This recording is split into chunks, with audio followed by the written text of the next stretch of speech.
So, as of recording this, Gary is not home. Gary is here in LA. He's hanging out here in LA. He's watching Fantastic Four. He's hanging out with Film Threat. And the thing is, I was never going to give Ironheart any time. I was going to give it any chance.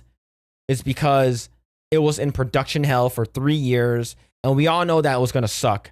And the thing is that they released 6 episodes in 2 weeks, which goes to show how much Marvel does not trust Ironheart to be a success.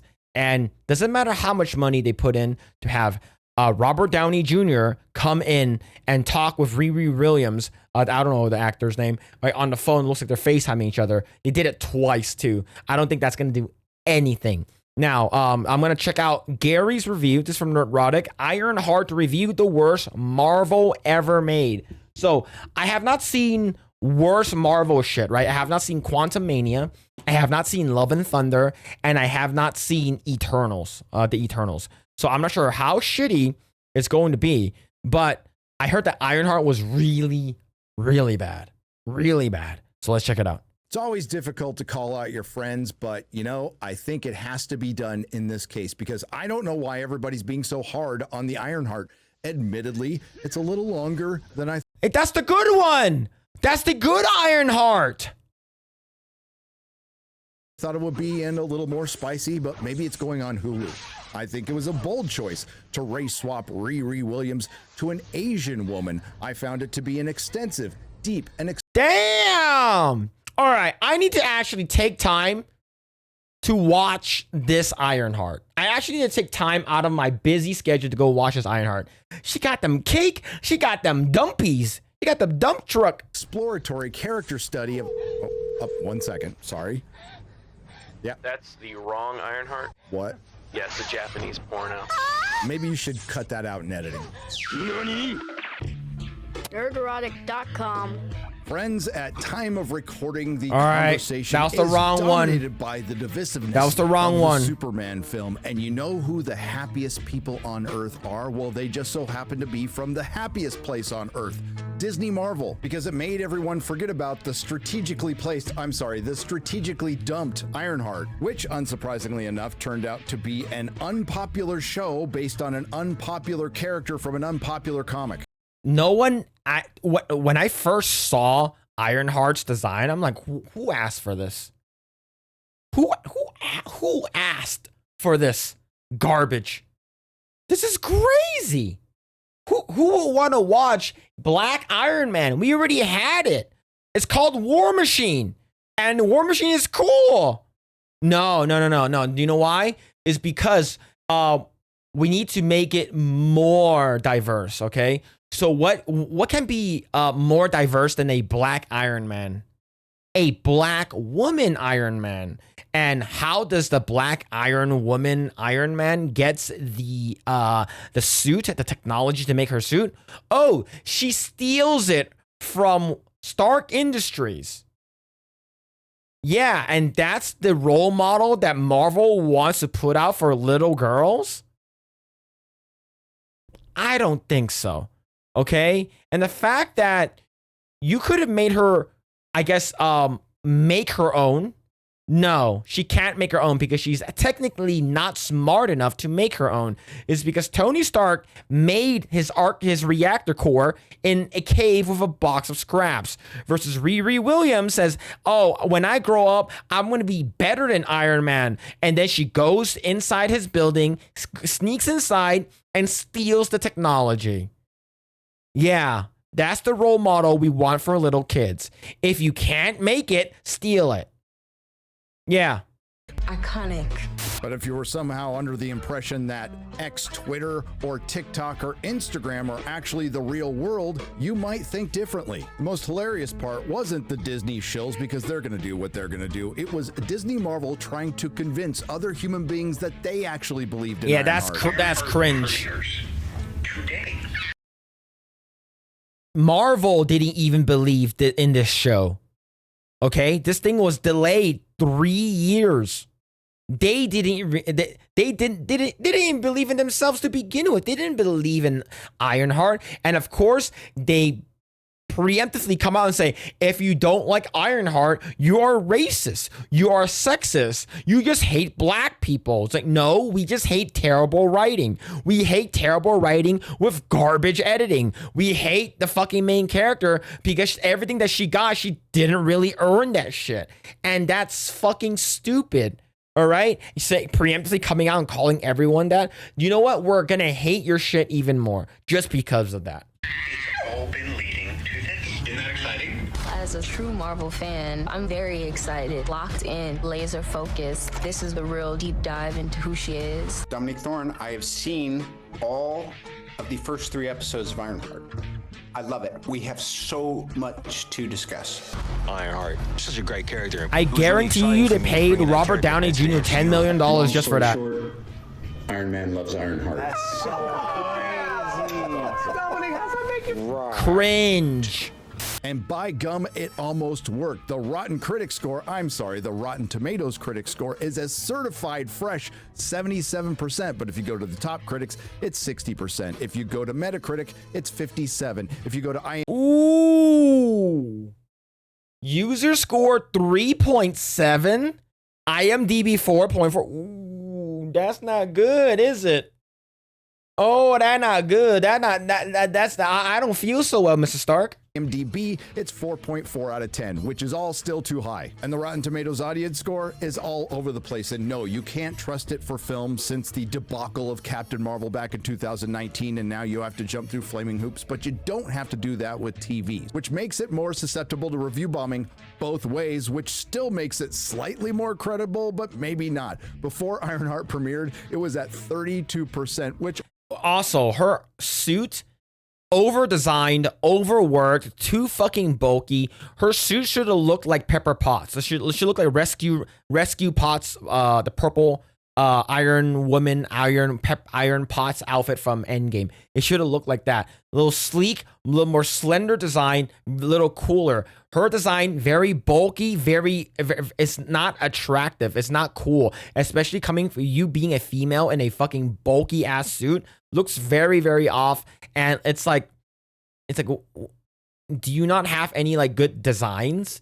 Can you, like, you already stole the technology to make the Iron Man suit, the Ironheart version of your suit, right? Why don't you steal a better designing, a better, tight niche designed version of the Iron Man suit? Because the general Iron Man suit is very sleek, right? Hers is very bulky. It's like a more Palooza, ugly mess that is a War Machine, but War Machine's outfit's really cool, but her version is a shittier version and non-inspiring version of it, right? When I first saw the Iron Man suit, I wanted to draw the Iron Man suit because it looked really cool, right? Hers, I would pee on it. obviously isn't fair, but then it magically shot up to 70%. Of course it did. 72%, but then it dropped down to 58%, and now it's at 48%, which is still too high. Again, the best part about this is the people who are defending this show not knowing that Marvel themselves didn't believe in it. Never mind the fact, despite bringing back Robert Downey Jr. last minute, this was the least marketed show in their herstory. Never mind the fact that it had been sitting on the shelf for 2.5 I fucking hate that. You've finished rapping, correct? And this is 6 episodes? Is it? Yeah. Correct. Is it more? No. They don't even know. Oh, yes. Are you there? It's full transparency, it's been a while. Yeah, it's been a while. It's because they fucking shelved it for 3 years because of how shitty it is. And thank God we don't have the fucking slug drag queen on this this interview, man. Holy shit.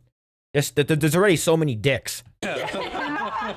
And I'm sure Kevin Feige and Disney Marvel didn't want you to notice that they broke from the norm and practically pulled an echo by essentially releasing the entirety of Ironheart within a week.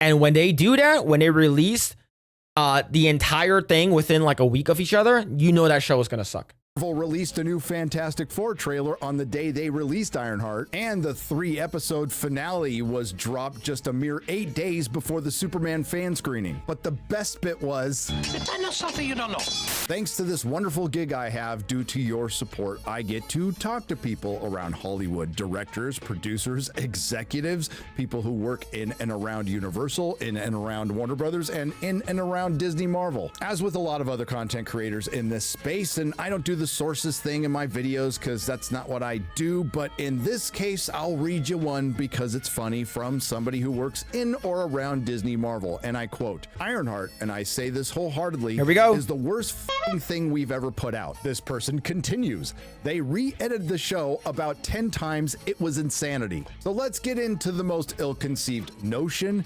ill-conceived plan, and ill-conceived release Disney Marvel has ever had, where Kevin Feige and company would be better off if they had never released it at all. It truly Yes, that's what they should have done.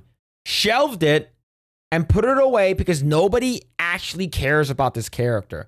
Nobody cares about Ironheart. When Ironheart's first Inception came out, everyone was like, what the hell is this? Who is this bitch? No one cares, right? And here's the thing. You spent all this money, all this wasted money and effort that you put into this garbage ass TV show, which you could have spent on Blade with Mahershala Ali and Ryan Coogler, but you fucking didn't because you guys want to fucking uplift female voices in the fucking industry. The MCU is what's ruining Disney Marvel. If you put all that time, money, and effort towards Blade, at least the new version of it that you're supposed to be making, that's in production hell right now, maybe we can get something going. Maybe. But y'all fucked it up. truly was Marvel's acolyte. Welcome to the supercut of Ironheart. Iron fart. Uh, Jesus. Dominic Thorne is back as brilliant engineer Riri. Is that right? Riri Williams. How do you think Ironheart will shift the narrative for the coming generations? Yikes. Oh, there it is. Looks like us, you know what I mean? Long nails, long hair, popping out here. After starting on a Marvel show, like where do I The fact that this person's name is Slug in the show fits so perfectly. go from here? It's directed by 2 black women. Black Girl Magic! I think we have a very special message. I think you're gonna recognize who this is. For 400 years, that word has kept us down. Took a whole lot of time just to get up that hill. Now we up in the big leagues.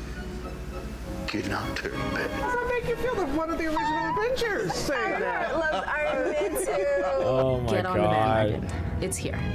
We're here. For 400 years. Tony's That's on the bandwagon, what so you know has what's kept the us problem. down. RDJ is So, here. It's Robert nice Downey here. Jr. and Tropic Thunder is amazing. Full retard, man. An imbecile. Like the dumbest motherfucker that ever lived. Just farting in bathtubs and laughing your ass off. Man. It's high science, man. It's art form. You an artist. Oh my God, thank you. Never go for a retard.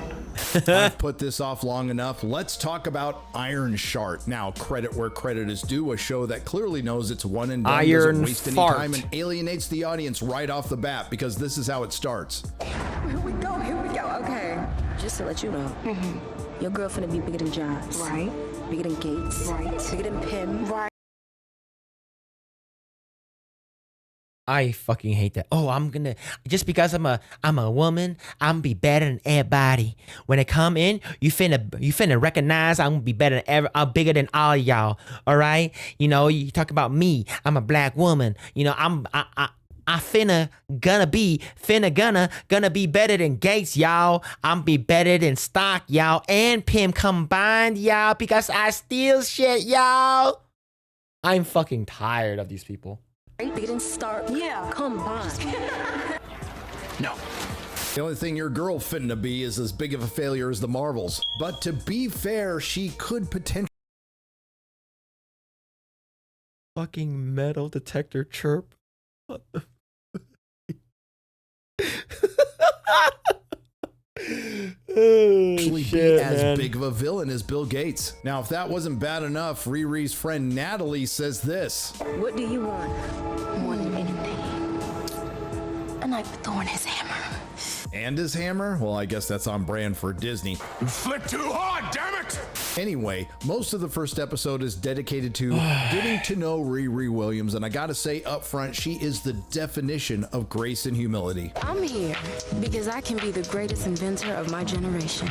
I'm gonna need the equivalent of a whole vibranium mountain to be great. Due respect, Dean Troy, what do I get out of matriculation? Some job in Palo Alto with a tiny window and a bunch of guys I have to pretend to like? I wanna build something undeniable.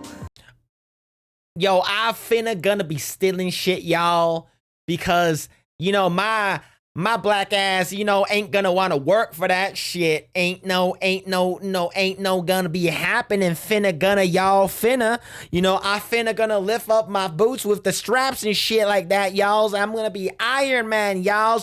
We was iron shits and knots and shit. You want me to be small, but I refuse.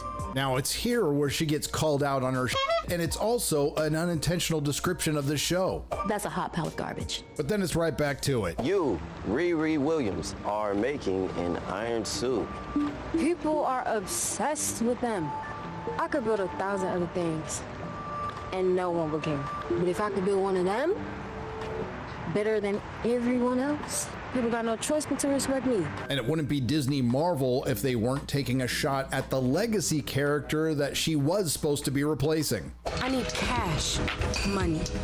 Do you think Tony Stark would be Tony Stark if he wasn't a billionaire? Tony!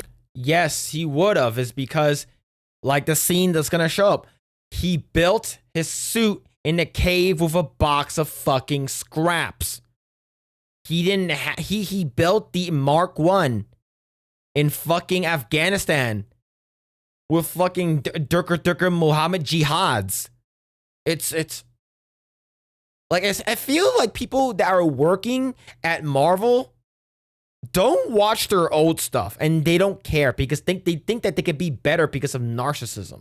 Stark was able to build this in a cave with a box of scraps. How come you're not working at, like, I don't know, Stark Industries or something? He contributed immensely to the field, so I won't roast Tony Stark off rip. But I don't have $1 billion. Tony Stark was able to build this in a cave with a box of scraps. But it doesn't end there because Jesus. the cracker, more accurately described, on-crack writing team at Disney Marvel attempts to make Riri even more endearing by having her get expelled for selling completed tests to students. You sold completed assignments to students at every school in the area. After that, Riri steals the Ironheart suit that she thinks she's entitled to because she built it with money from a grant. She built that with her own grant money. And she flies home to Chirac with the help of the MIT AI, who's a gay pencil. Sup, I'm Trevor, MIT's teaching robot and virtual operational resource, and your very own AI assistant. Violent. And your very own AI assistant. Gay ass assistant. I hate everything that Marvel has become. Like with every fiber of my being right now, like I'm trying not to say the gamer word right now because there's a lot of people at Marvel that are the gamer word. I wish I could use the Melanie Mac word right now, but I'm not going to because they're all these people need to start smelling their own fucking farts, man. These people need to work at McDonald's and get humbled working there and like, you know what? I you know, if I'm gonna make shitty ass stories and write shitty ass characters, I should work at McDonald's. It's because I can't do jack shit, right? You're getting paid a 6-figure income to fucking make shit. It's stupid. Now, if the show ended with her being expelled, 10 out of 10. Unfortunately, it didn't. But if you're a viewer out there who made it past this part and to the end of the first 3 episodes, you deserve reparations. Hey, yo, get off the street. So Riri makes it back home, cut off from her gay pencil AI, and no broke. N-word And was through a dropped in series the of show. contrived You know events, that she runs it's a across fantasy another show. race-swapped character from the comic books, the Hood, who The Hood, we yep. will now call Da Hood, and his League of Extraordinary They-Thems, who we'll get to later. And just in case for a moment you forgot that Riri Williams was a genius, they decide to remind you again. I heard Riri Williams was a genius, but I said to myself, Parker, you gotta meet this kid up close. Quick reminder, that was a line of dialogue that was written by a human, delivered by a human, sound edited by a human, edited by a human, and approved by a human, and actually released by other humans. After some slight apprehension, Riri Williams decides to knowingly join this criminal organization when they promise they don't hurt anybody. Look, I don't want to hurt anyone. It's not like that. She doesn't want to hurt. I finna not gonna hurt any finna one, right? I ain't gonna finna hurt a one that ain't gonna finna me in the asshole. But the thing is that if you're a rich white guy, I gonna finna take all your money because that's my money and that's my reparations, y'all. Y'all, I'm for Riri Williams, y'all.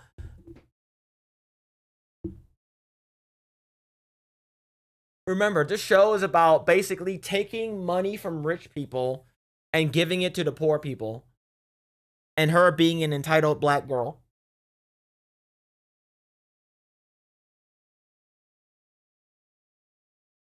Spent millions and millions of dollars making this shitty ass TV show. Holy shit, man. This is a shitty ass, shitty TV show. Yo, Epic Mike, thank you so much for the raid, man. Thank you, thank you. Yo, thank you, shout out to Epic Mike, shout out. Thank you so much for the raid, thank you so much. Hope you had a great stream, man. Thank you so much, brother. Hope you had a great stream. Okay, so what do you do? Theft, extortion, breaking and entering. See, it's fine. Now, most of the next 2 episodes dedicate an excruciating amount of time reconnecting Riri Williams with her dead best friend who's now an AI. So for the sake of your valuable time and our collective sanity, I'll try to get through this briefly. The one component Riri Williams needed to get her suit working again was an AI, which she was able to pull off after knowingly taking money from a criminal organization. While she was trying to replicate the AI of the isolationist ethno-state Wakanda, through plugging her brain into her laptop, she fell asleep thinking about her dead best friend. Yo, shout out to all the raiders, shout out. Thank you, Mike, for the raid, man. Appreciate it. Well, welcome to the stream. I think at this point it's prudent to point out Disney Marvel's efforts to show the lived experience of marginalized people. Because it turns out Riri's stepdad, Gary, and her friend Natalie were killed in a drive-by shooting.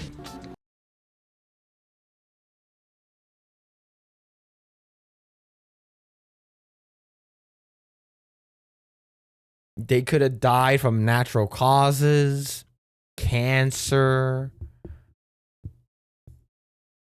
It would have been a drive-by shooting is. Oh man. Message. And she can't make a Jarvis? No, she can't. An AI and an acronym. Absolutely You not. could call me neuro-autonomous technical assistant and laboratory intelligence entity instead. Give me some of the pain and let me die. The message, Admittedly, yeah, the true. AI Natalie is a far more likable character than Riri Williams. What's the message there? Well, you'll have to ask Disney Marvel. And their scenes together can be summed up with this. You know nothing about. We did that already, and it's called Waza. That was in the 90s. You had to be there for it. But bruh, it's like if it's done by a woman, it's fucking cringe. I best believe that. Best believe that, man. We finna talking about bitten it here. All right? Best believe that. All right? And the thing is that like girls don't talk like that. I don't think even hood girls talk like that.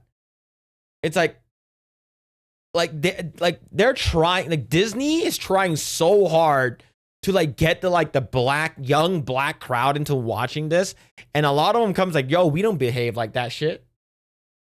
We don't act like that. That's stupid. Oh, this man. Don't laugh at me. Best friend, that's my best friend.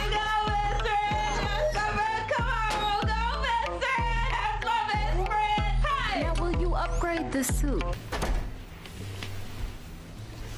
Oh my, that's so bad. That's Now, so Riri bad. still needs some components for the suit she stole, and this brings us to the trademark Disney Marvel turning a formidable character from the comics into an ineffectual male. And it also might be one of the saddest examples of a downward career trajectory. Alden Ehrenreich, the former Han Solo from Solo, hashtag Solo Lost Money, now playing, and we're just gonna cut to the chase on this one, Ezekiel Zeke Stain, son of Obadiah Stain, who keeps his pop's remains in a Ziploc bag. The hell, Joe? Why is he in a baggie? We weren't close. And now the supervillain from the comic that looked like this now looks and acts like this. Heather? Hey, neighbor. Hello. Think you could stop letting your dog poop on my lawn?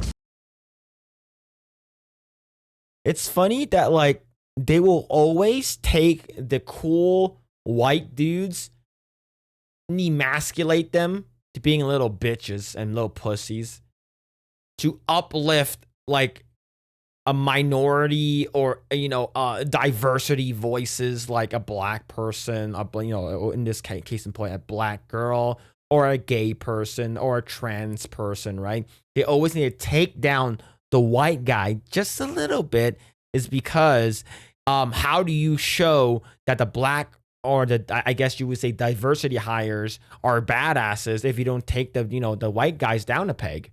It's always the same shit.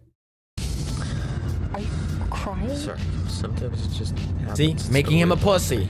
And you come knocking on my door with that same iron energy. It's a He's crying again. He's a pussy. Middle-aged white man at my door. I'm 36, respectfully. But at least there's a great bonding scene between Riri and Zeke to Alanis Morissette. Want to hear the most annoying sound in the world?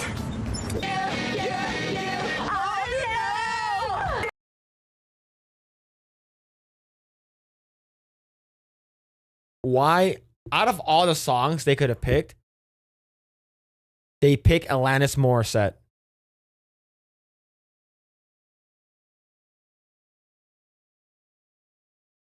I hate Marvel so much, man. I hate Disney Marvel so much.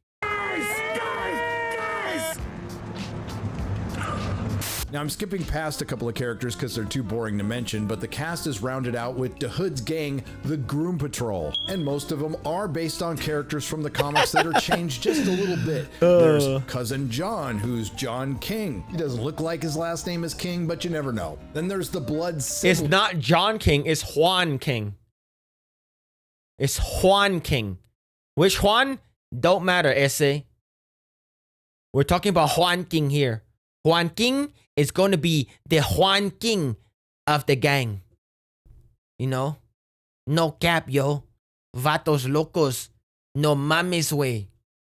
Who are based on the Blood Brothers, who started out looking like this in the comics. And while using some creative license, there's a slight variation from the source material. Now they're played by a couple of lesbians, who in a moment of rare accurate representation are shown in a flashback. Everyone in that Gooner gang is a part of some sort of representation, aren't they?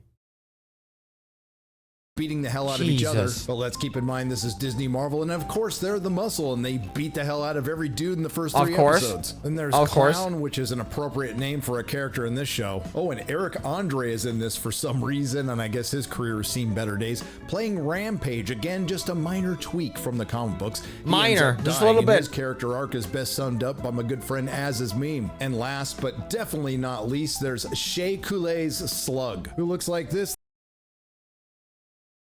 It should have been this character. Should have been this character. I think Slug in this this looks the part. You should have had this character. In the comics, and I have to admit, the resemblance is uncanny. I don't want to toot my own horn or anything, but I'm kind of one of Madripoor's most. It's like whenever I see like people in drag, it's like you're not even trying to fit in. You know, you're not trying to hide the fact. You're basically a fucking clown, right? You're a man dressing like a woman, but in the way that you're dressing like a woman, you're going so extra that like you look like a fucking clown. And whenever I see these clowns on the street, it's like a reflex. I'm like, ugh. It's like you walk by, you smell like a homeless man that hasn't showered in like a year.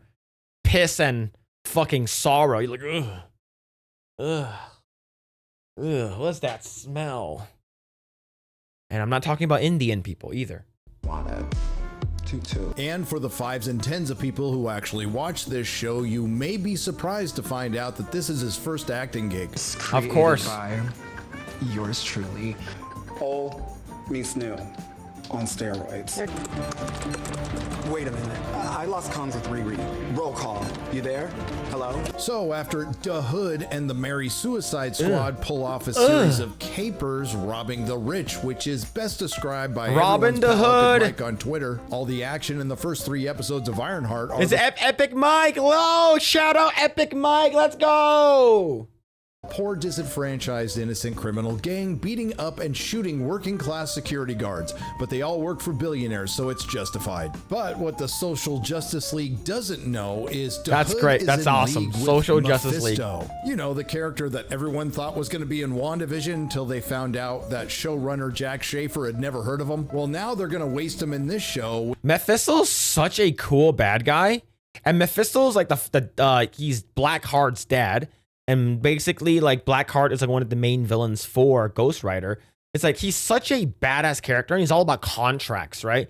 Setting up contracts, selling your souls for contracts, and like he's a badass character, and you fucking ruined him in this show. Which is a shame because he's played by Sacha Baron Cohen, who coincidentally finally settled his divorce with Isla Fisher, and all he has to pay her is $75 million, and now we know why he took the gig. Anywho, along with extorting all these rich people, the Hood is forcing them to sign a contract, which I'm... The Hood, the fact that he's from the Hood, and he's playing as a Mexican Hood, it's like, Holmes, let me tell you what we do in the Hood, yo. Like, what happens... It's like you come over here and we got to sell some drugs, man. We got to do some crimes, yo. Holmes, like, what are you waiting for, man? It's like Carlito, man.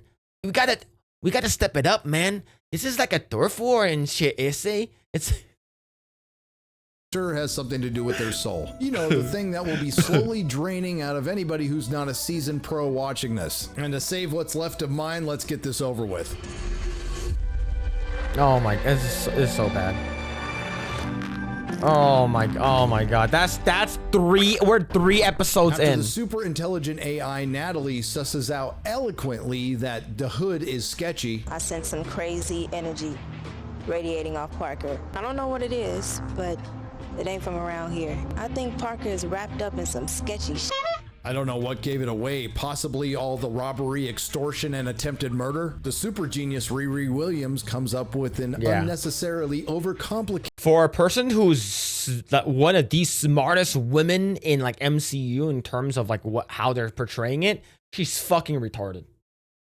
Plan to get a piece of the Hood's cloak to see how it works, and she plans to do it during the agents of Antifa's final caper, which of course goes sideways by extorting Hunter Mason, an evil rich guy who just wants to grow food. The Hood conveniently stands still while monologuing so Riri Williams can cut off a piece of his cape. She accidentally sets off an alarm and doesn't lift a finger while the Hood kills Hunter Mason, and then she fucks off so the Hood can kill over a dozen working class security guards. Then she gets caught red-handed by Cousin John with a piece of cloak, who conveniently doesn't throw any of the knives he's specialized at throwing while fighting her, and then she leaves him to die. Wow, what a great role model for little black girls. Steal shit and kill people. Who could have seen that coming? Especially coming from Marvel. What a great role model. That's a role model you should look up to. All right? If you're a little black girl and you're very smart, steal from someone who's smarter than you because they don't deserve it. Steal that shit, claim it as your own, build something cooler, and then kill people for it. I think that these people at Marvel does not know how to fucking write. You could have made a better story using AI. You could use ChatGPT or Grok to make something way better, way more interesting, and you can actually make it cool. But this is stupid. But not to worry, because she feels really bad about her deliberate decision. And the last lines of episode 3 best describe the character of Riri Williams. Riri, please talk to me. Good? No! No, I'm not. Well, folks, we're halfway there, and we're living on a prayer. And Christ, this show is making me quote Bon Jovi. But hey, halfway there, living on a prayer. Let's go. Origin story that it looks like. I was told by the media literacy crowd that Riri Williams is on what is called a character arc. Maybe we'll see more development with the marginalized and okay. Maybe I'm just being a bigoted, racist asshole. I don't know jack shit. And yeah, she's on the character arc. We're talking about nuance. We're talking about what's it called again? A fucking red herring. We're talking about, character development that my small eyes cannot see because I'm Asian. Underrepresented all right, trans prove me wrong. And maybe, just maybe, we'll see something that Marvel fans, including yours truly, have wanted to see for a long time. Gary coming around Bon Jovi? It's gonna happen. We're gonna make it happen. In action. I sure hope they don't have Sacha Baron Cohen sitting around tables with a fake beard on monologuing.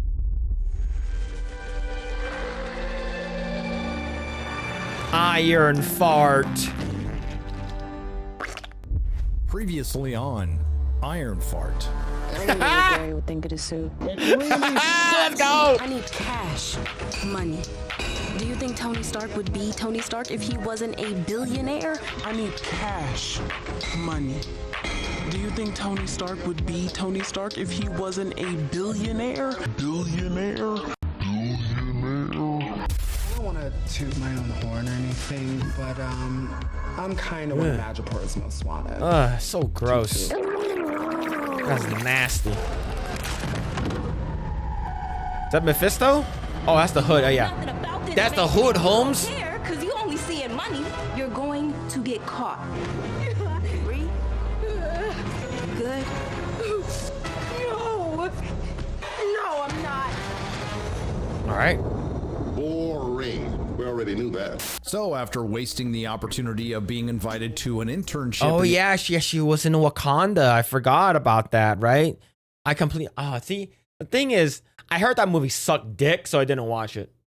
Because I'm not gonna watch a movie about the first mutant that flies up, Namor the Submariner saying, La Kurkulkan. I'm not gonna watch that shit. That's stupid. Isolationist ethno-state of Wakanda, and following that, wasting the opportunity of receiving 4 years of grant money post-graduation at MIT after being caught selling completed tests, all over wanting to build an iconic and undeniable Iron Man suit that's better than Tony Stark's. Girl genius Riri Williams finds herself out of resources and money. Now, while she did consider going to work, you know what she can do?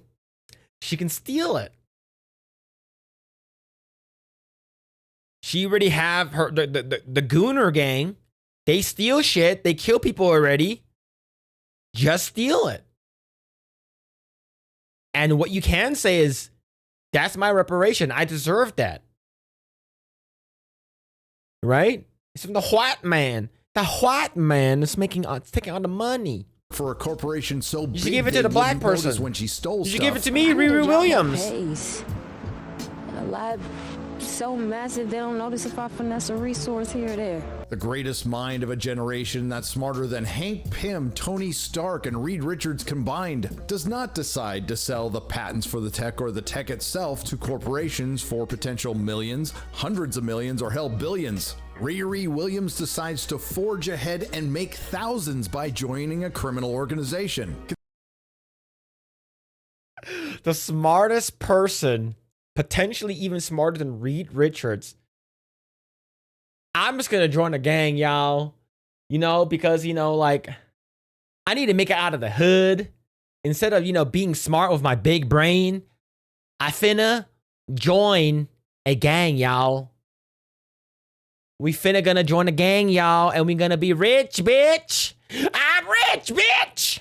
Considering the vast majority of you won't be aware of this because you didn't watch the show, we ended the 3-episode premiere, which happened just a week ago, with Riri Williams being responsible for the death of at least 2 men, and then when she was asked if she was good, she said, no, I'm not. And I would agree, but this is where the media literate crowd from Twitter will chime in and say it's all part of her character arc. Here we go. The transformative journey a character big undergoes character throughout arc. a story, All right, let's hear it. reflecting Let's their see it. growth, change of perspective, or moral journey. And after watching the final 3 episodes that were, in truth, brutally boring yet filled with copious amounts of cringe, I can definitively say none of that happens. The 3-episode season finale that Marvel couldn't get I'm gonna finna join a gang, y'all. Holla for $1, y'all. out fast enough for you to forget picks shit. up on the inaction with another I'm gonna nauseating get canceled. conversation between Riri and Natalie. Riri still feels really bad for leaving Uncle John behind to die, but Natalie rationalizes it with this. You did what you had to do to survive. John would have done the same. And she's right, that's what John would do because he's a villain. Now, maybe it's my media illiteracy and I'm just too dumb to understand, but I seem to recall countless times throughout all of storytelling where the hero has at least attempted to save the villain. Now, Riri is rightfully paranoid that the Hood is plotting something because he thinks she killed John. I don't know what gave it away. Maybe it was him looking her right in the face and saying, I got plans for you. Parker, you got anything for me? Yeah. I got plans for you. Now, after spending a good chunk of the 3rd episode trying to get a piece of the Hood's cloak that cost a dozen men and women their lives, Riri We was accidentally Iron left a Mans piece and of tech shit. that she borrowed from Zeke staying behind that got him arrested and blamed for their crimes. Then Riri visits Zeke in jail and he gives a perfect description of our hero's character. You're just a selfish kid who can't take any responsibility for herself. You lie, you cheat, you manipulate. You'll do anything you can to save yourself. Yo, Han Solo's right, man. Han Solo's cooking here. Yo, I think Solo, a Star Wars movie, is he's cooking here. This is the first time Riri Williams has ever heard this ever in her whole entire life. He's cooking. Even if that means hurting other people in the process. He ain't lying. And if that wasn't enough, in a rare and fleeting moment of self-awareness, Riri Williams goes to her NPC boyfriend Xavier and asks this. So do you think I'm a good person?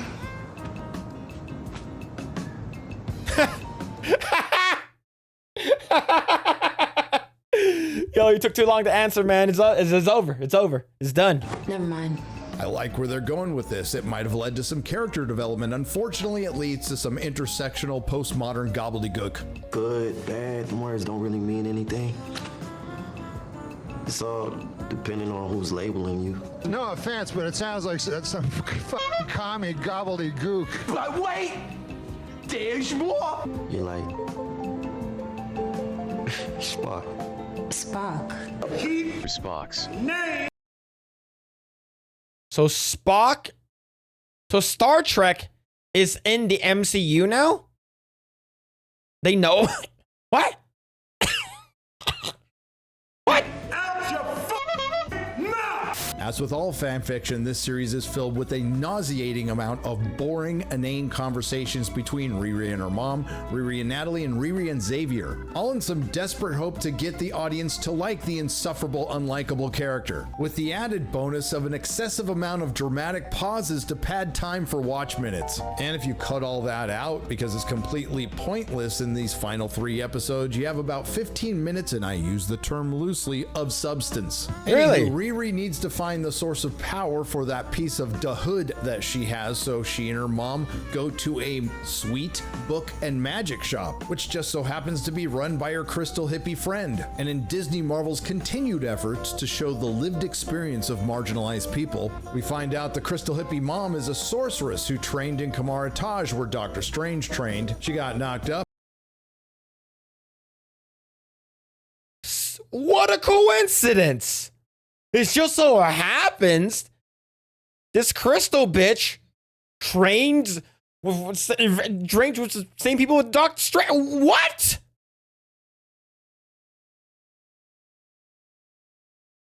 Do you know what black people would have done if they actually saw someone did that? You a demon. I'm leaving. You a demon. And baby daddy went out to Kathmandu to get some Newports and never came back. And showing her questionable parenting skills, she decided to leave Kamar-Taj and raise her daughter in Chicago. And apparently both of them have the power to travel to other dimensions. Well, that's handy. I wonder if it comes up later. The crystal hippie mom and her daughter Zelma, who is from the Disney Marvel era of comics, figure out that the piece of the Hood's cloak is evil and it's from a dark dimension. If it wasn't bad enough that Riri got Zeke arrested, she decides to break and f up his silo while she's trying to figure out what that piece of the Hood is. People sat down and wrote this and thought this was good. With magic, she takes off and has a panic attack, has trouble breathing. Also, we could get this subtle reference. I can't breathe. I can't breathe. Meanwhile, I think that's George Floyd's sister. I can't breathe. I can't breathe. Mama, I can't breathe. Oh shit, bro. Oh, like people actually sat down, wrote this out, filmed it, and have them say it, and they said, "Yep, that's good. Let's ship it."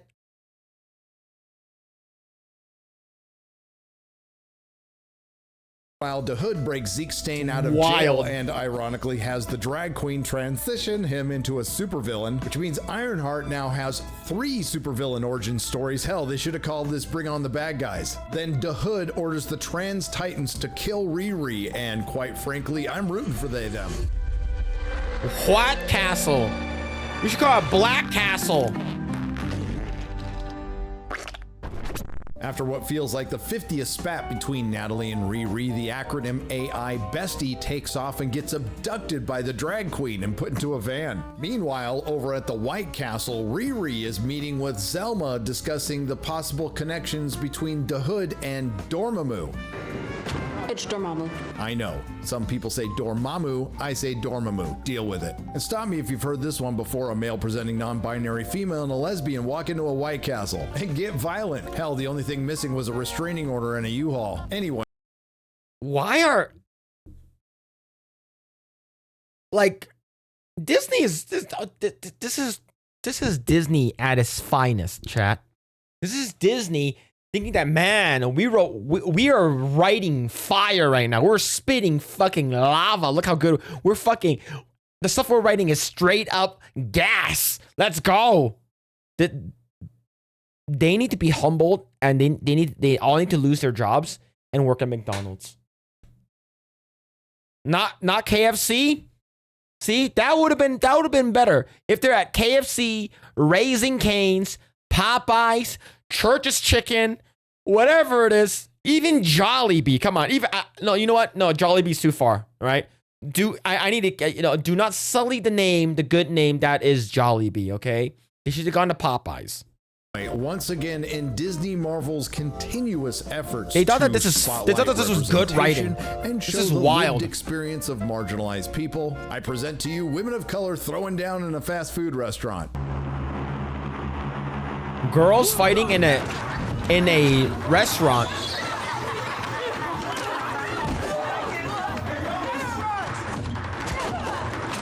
It would have been hilarious if they're at a Waffle House. It actually probably would have made more sense if it was at a Waffle House. It's here we unfortunately have to stop what is the very entertaining action to point out a couple of things. Yes, the big bad butches overtake the 90-pound soaking wet Riri Williams, and when they let her know she's about to die, Riri says this. That headline tomorrow's gonna be rough.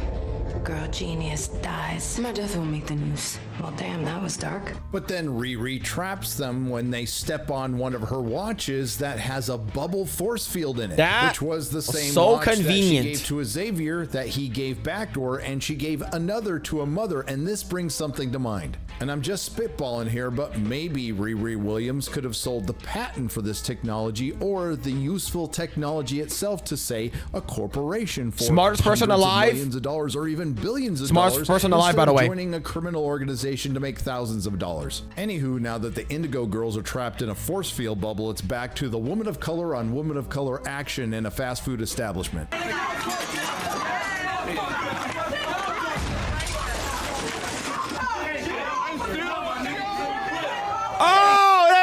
Waffle House Wendy, let's go! She freaking caught the chair.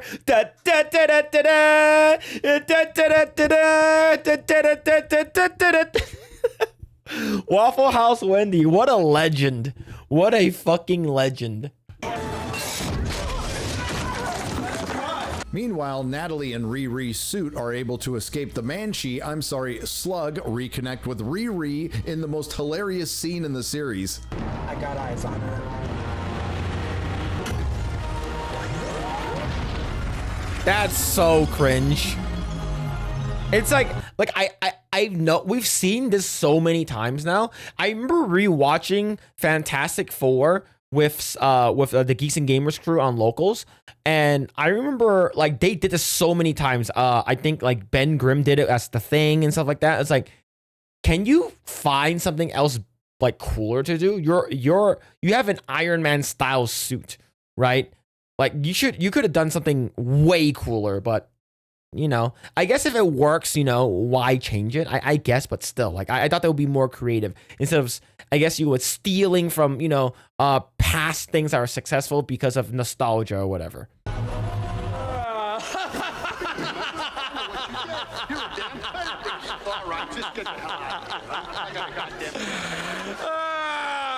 Well, I guess Slug does one thing like a woman, drive. And after Riri scares off and sees Slug for the last time, she has a truly visceral That's so and authentic fucking cringe. reaction. Then Zeke Stain shows up, and I know it's subtle, but through my keen sense of observation, I was able to surmise that this episode is brought to you by White Castle. Outside of the White Castle that serves delicious burgers and fries and assorted beverages, whose mission statement is to create memorable moments. White Castle is trash tier, and it's only good if you're fucking high. That's it. It's not good. It takes like cafeteria burgers, which they probably are. And it's probably good when you're high. Every day and feed the souls of craver generations everywhere, a young black woman gets the shit out of her by a white man. Zeke Stain was freed from jail and transitioned into a superhero by DeHood. In return, he was supposed to kill Riri, but decides not to. And why then not? through a Kill that series of bitch! Events too boring to recount, we end up at Gary's shop, where Riri needs to build another suit, and the writers insist on another boring, inane interpersonal drama scene. And we are treated to something reminiscent of the memory store from Doctor Strange Mom, a full holographic memory of Riri's childhood from the AI Natalie. And the only reason I tell you about this, and apologies, I know I'm being a bit of a nitpicker here, wouldn't you say that this technology, which was admittedly stolen from the isolationist ethno-state of Wakanda, be, I don't know, valuable in any way? And maybe you could, again, hear me out, sell it for billions of dollars instead of joining a criminal organization? Also, yeah, because she's smart. That's the reason why. She's smart. White Castle is all sliders, and you can eat 50 for $25. 50 cents a burger for a slider. I think that's not bad. Like for me, if I'm like super freaking hungry, I'll eat it. But like if I can choose that, or like even something like McDonald's, I would probably rather choose McDonald's. We're well over halfway through the 5th episode of the series. Let's check in on that Riri Williams character arc. You good? No, I'm not good. Meanwhile, back at the Hood, the them figure out that the Hood killed Eric Andre. Then they get fired with a line that should apply to everyone involved in this show, from the executives down to the janitor. You're fired. All of you. Why are you still standing there? And before them leave us, let's take one So last bad. look at the Social Justice Society. Books will be written, tales will be told, how the highest grossing cinematic franchise of all time went from this to this. The absolute state of Disney Marvel. Then arguably the most offensive thing happens in this hate crime against imagination when they had the unmitigated gall to utter and invert one of the greatest lines from one of the greatest films of all time. James Tiberius Kirk, are you? Don't.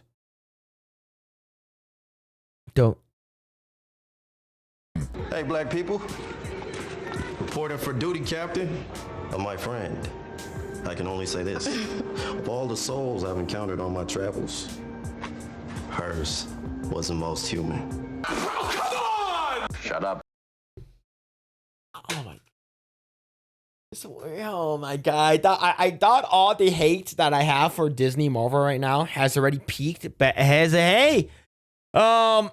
yeah, I just when I can't hate Disney Marvel any more than I already am hating them, they just find a new thing to piss me off. That's so stupid. Now that the Hood has gotten rid of the offenders, he has taken control of Zeke Stain and forced his own father to sign one of those contracts that we'll get to. The Hood is the son of a venture capitalist who kicked him out when he was 12, obviously for good reason. We are told through a series of flashbacks that it was his first attempt to rob his father, where he runs across Mephisto, played by Sacha Baron Cohen, who again just had to pay $75 million to his a lot of money. That's a lot of money. His divorce cost so much because it's worth every penny. And for some, there's some Marvel role out there that can help cover the costs. Now, Riri Williams, the super genius, has decided the only way to defeat the Hood is to deconstruct her dad's exquisite 1971 Plymouth Hemi Cuda, which are worth a few bucks in this condition, and far be it from me to point out that you could probably sell it instead of joining a criminal organization, but I digress. They managed to make an ugly suit out of a beautiful car, but it's still missing a power source, and instead of displaying again, look at this shit. Ugly suit out of a beautiful car, but it's still missing a power source. And instead of look how over designed that is. You can tell this person does the people who are creating these suits at Disney, they're like, we don't know what we don't want them copy the Iron Man suit, but you want to make it super unique to the black girls because it look cool. And what I can do is bang my head on the keyboard and make sure that I look cool. Okay, banging keyboard. Okay, good. Okay, look good to me.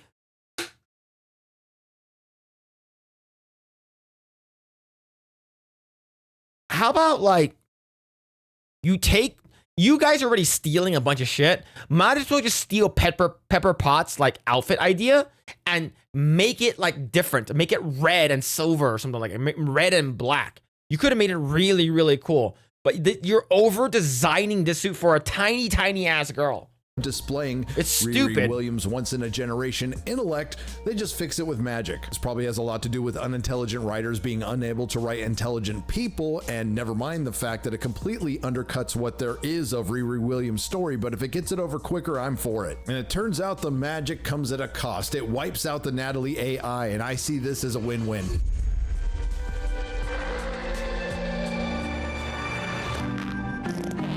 All right, last episode. Riri Williams easily defeats Zeke Stain with the on-brand MCU kicking a male character in the balls. Yep.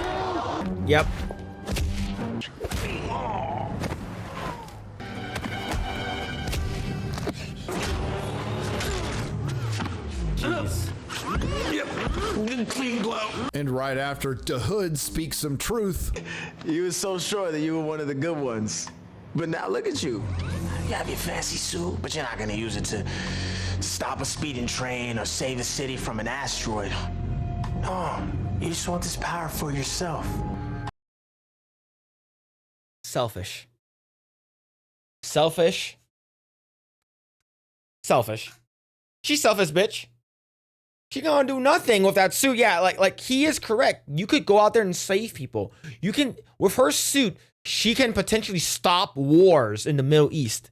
But nah, man. Nah, fam. I ain't finna gonna do that. That ain't what I about. What I about is actually taking my money and beating y'all punk asses because, I was Iron Man's and she's. You're a criminal. Then she easily defeats him in under 5 minutes. Barely an inconvenience. This brings us to Mephisto, or Sacha Baron Cohen in a fake beard sitting at tables. Guilty as charged. Now, he is by far the best thing in the show, but it's still not good. But we do get a peek at the real Mephisto from the comics in a reflection in a spoon. He attempts to manipulate Riri Williams into making a deal with some very familiar words. I help people realize their wildest ambitions. People like you. People like me. Someone who, due to no fault of their own, finds themselves always had the short end of the stick. And that's why I'm here, to help. He's gonna offer her a contract. Unseen. The unheard. Sounds like the modern Democrat Party. In the end, Riri Williams makes a deal with Mephisto to get her friend Natalie back in the flesh. And this is where Riri Williams officially becomes a villain and completing her villain origin story by making a deal with Mephisto, who turned out to be the hero by doing the Lord's work and putting Riri's soul where it belongs. And yes, that's Good. where it ends, on a cliffhanger that includes. So she basically. All right. So like I hopefully we don't see. Here's the thing. This show has no legs, no commercial, nobody's talking about it, nobody's hyping it up. It fucking sucks. If I better not see Riri Williams in any future MCU bullshit because it all fucking sucks. Oh my god, dude. I'm glad I didn't watch the show. Includes a post-credit scene because somebody who was working on this show was under the impression they were going to get season 2. Yeah, literally made a deal with the devil. Yep.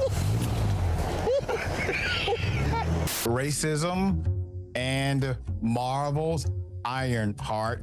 Oh yeah, this I remember seeing this black dude on the Young Turks. He was basically complaining about FNT. I saw him complaining about FNT, saying that it's super racist, and then you see Epic Mike and he couldn't say anything. Be damned. Actually, Riri will be damned, but I digress. I have to agree here with Dr. Rashad from the Young Turks featuring Cenk Uygur. I would legalize bestiality where you are pleasuring the animal.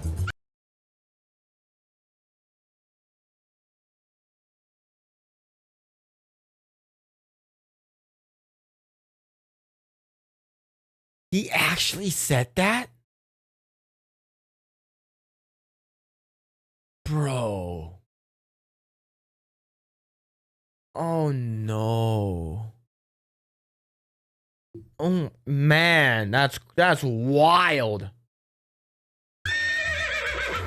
Considering Riri Williams is depicted as a liar, a cheat, and a thief who forgoes the privilege of a free education and forgoes the opportunity of using her genius intellect to make billions so she could join a criminal organization and make thousands, and then putting her in the setting of the south side of Chicago.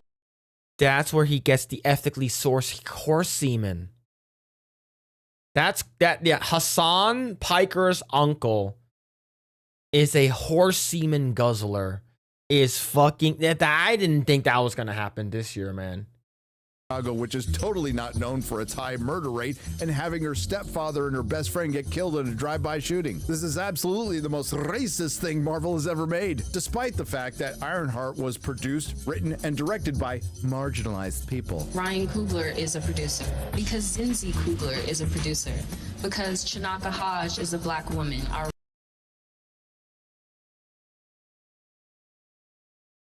I don't think that was English. Writer, because Sam Bailey and Angela Barnes are black women, are directors. It's directed by two black women. It's relying on those voices to tell the story. I'll take it one step further and blame the white guy because Kevin Feige should have backgirled this. But I'm guessing he didn't want to risk the political. They should have fucking axed this shit. This thing was awful. Coogler, who essentially took their Blade movie and made it into Sinners, a film I would like to point out did not get review bombed. And if you go back a little further, neither did Wakanda Forever. Apparently, everybody just got the memo on Ironheart, a villain origin story with a black female lead. And to solidify this fact, one thing I didn't point out because I didn't catch it till later was she decided to keep the cloak from the hood on her armor. And yes, they were setting up Riri Williams, the girl genius, to outsmart the devil in the season 2 that we are, unfortunately for YouTubers anyway, never gonna get. But again, there is one thing Ironheart did accomplish. It was the single most accurate depiction of a Disney Marvel character in a Disney Marvel TV show or film, and the perfect representation of a DEI character. And that is not a good I'm glad I thing. didn't watch this garbage. Echo was Marvel going off the reservation, Ironheart was giving it a black eye. Because while most people on planet Earth thankfully did not watch this series, I was gonna say Echo, people going off the reservation.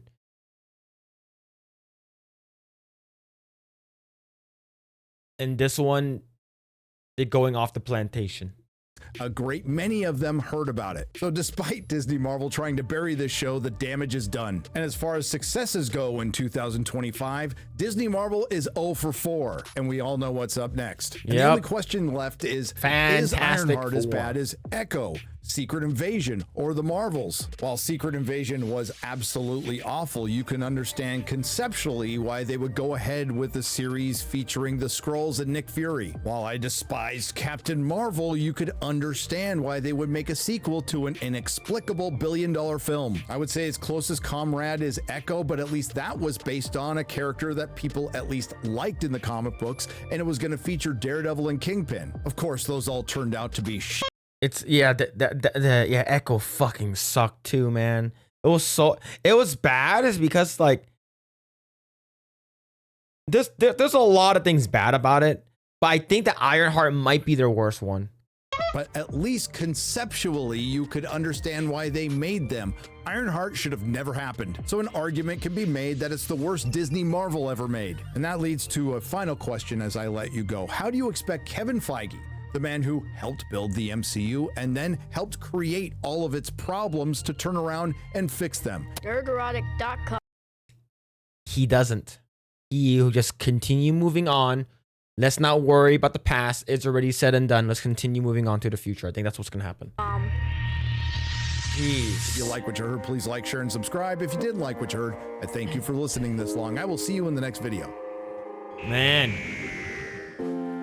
Another good one from Gary. Shout out to Gary. I don't think I'll be able to hang out with him anytime soon. I know he's here in California, and he's I think he's gonna be down in San Diego Comic-Con in the next couple of days. So and I know there's a huge meetup in San Diego, but I don't think I'll be able to meet up with him just because I have a bunch of shit that I need to go through for this week and stuff like that. But yeah, good video by Gary. Go ahead and give it a like. Go ahead and give it a like. There's the link. Go ahead and check it out. I think it's a good video. Go ahead and check it out right over there. I believe they might be having a maybe meetup tomorrow at a bar or something like that. But like I have Tuesday's Night's Main Event tomorrow and a bunch of other stuff. And I do have my regular 9 to 5 job. But yeah, there's a video. Go ahead and give it a like. Always like Gary's takes. I don't always agree with him. I think it's pronounced Dormammu. But yeah, it's a good video. Good video.